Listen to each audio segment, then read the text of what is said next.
We're going to provoke an attack because then we will be in power for as long as anyone can imagine.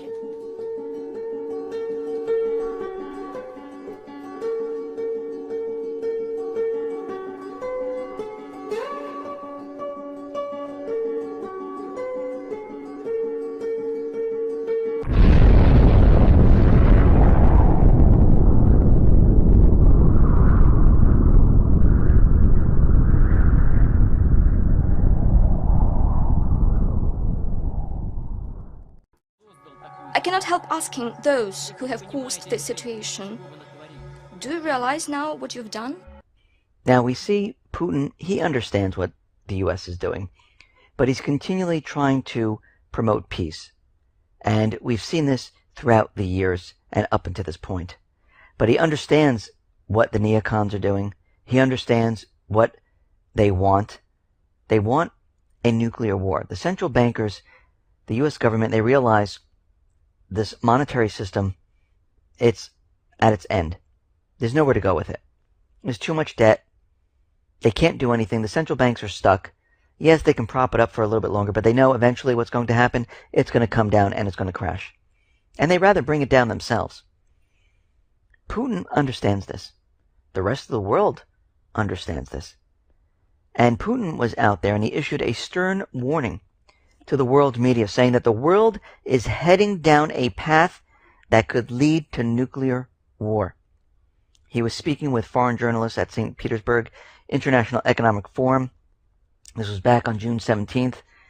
And he outlined why he thinks a war between Russia and the West is inevitable. We know year by year what's going to happen, and they know we know. It's only you that they tell these fables and you buy it and spread it to the citizens of your countries. Your people do not feel a sense of the impending danger. This is what worries me. How do you not understand that the world is being pulled in an irreversible direction? That is the problem. But they pretend like nothing's going on. I don't even know how to get through to you people anymore. And the big news is, a month later, almost a month later, after we first reported on it, in mid-June, there has been almost no Western coverage of it at all.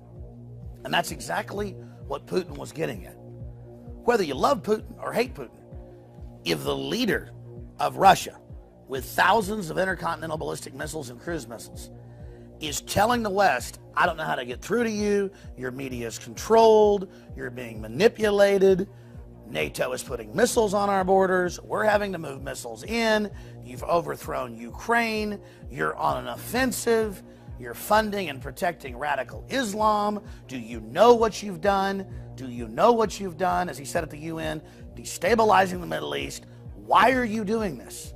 Where are the sound minds across the political spectrum who should be stopping this? Then we had Obama write some type of note to Putin saying, listen, we want better coordination between our two countries. We need to go after terrorists. So Putin gave Obama a phone call. And really, when you listen and you hear and you read the transcript of what actually happened, basically Putin is continually telling Obama, listen, you need to separate the terrorists from the moderate rebels.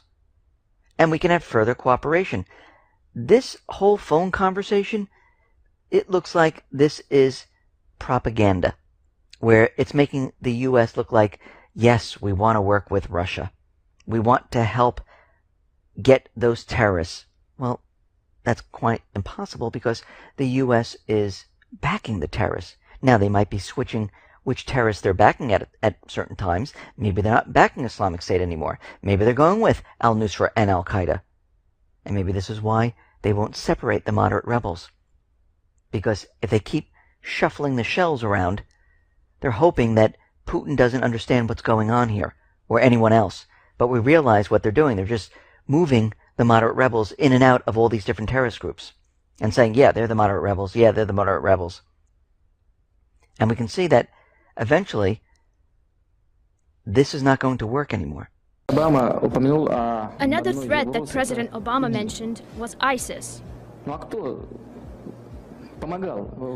who on earth armed them? Who helped to arm the Syrians that were fighting against Assad? Who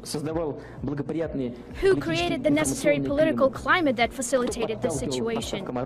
Who pushed for the delivery of arms to the area? Do you really not understand as to who is fighting in Syria? But the issue of a major world leader saying that we're moving to the brink of war, and it's not in our news, that's the big story. They understand this. They understand the central bankers, they will not stop. I mean, Putin, China, the rest of the countries, they continually push peace. They say, no, we don't want to get involved. We know you're provoking us. We're not going to grab on. And eventually what's going to happen is that the central bankers will get fed up with this, and they'll have some type of false flag. And they'll just blame it on the country. And Putin railed against the journalists for their tall tales in repeating lies and misinformation provided by the United States government. And he's specifically talking about the anti-ballistic missile system that was constructed in Eastern Europe, which they said this was for Iran. But he said, listen, we had the P5+1 talks. There's no reason to have this anymore. But he understands that this is really for Russia. And he realizes that the central bankers, the U.S. government, they're not going to stop. They have nothing to lose anymore. Their system is done. And they're hoping, if they can cover this up, they're hoping, if they can start a war, that they'll be able to reset the entire system and start all over. This is their hope. This is their dream. And this is their only way out. We can see it. We can see what they're doing. We've been following this for quite a while.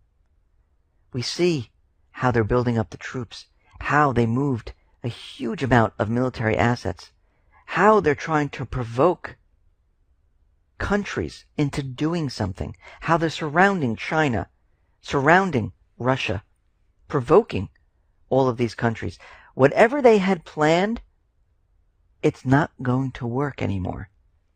Because they thought they'd be finished in 2008. They thought they would be in all of these countries. They would have all puppet governments. Everyone would be using the dollar on their natural resources. But it didn't happen. We're in 2016 now, and we're still in Syria. And the prospects of getting Assad out, they do not look good. So the U.S. government, central bankers, they're going to resort to something big. A huge event to shake the world. And as this economy comes down, they will blame this on another country, another group. They have no other choice but to do this. It shows how incredibly controlled things are. Deutsche Bank, one of the biggest banks in the world, is plunging right now. Much bigger than Lehman Brothers. If it continues, it'll make 2008 look tame in comparison. Elites are building armored fortresses and redoubts all over the world, admitting they believe collapse is coming. Governments are digging in. Russia is digging in. Our supposed government is collapsing our borders and bringing people in with diseases and ignoring the Supreme Court rulings. It seems an age of madness or megalomania. We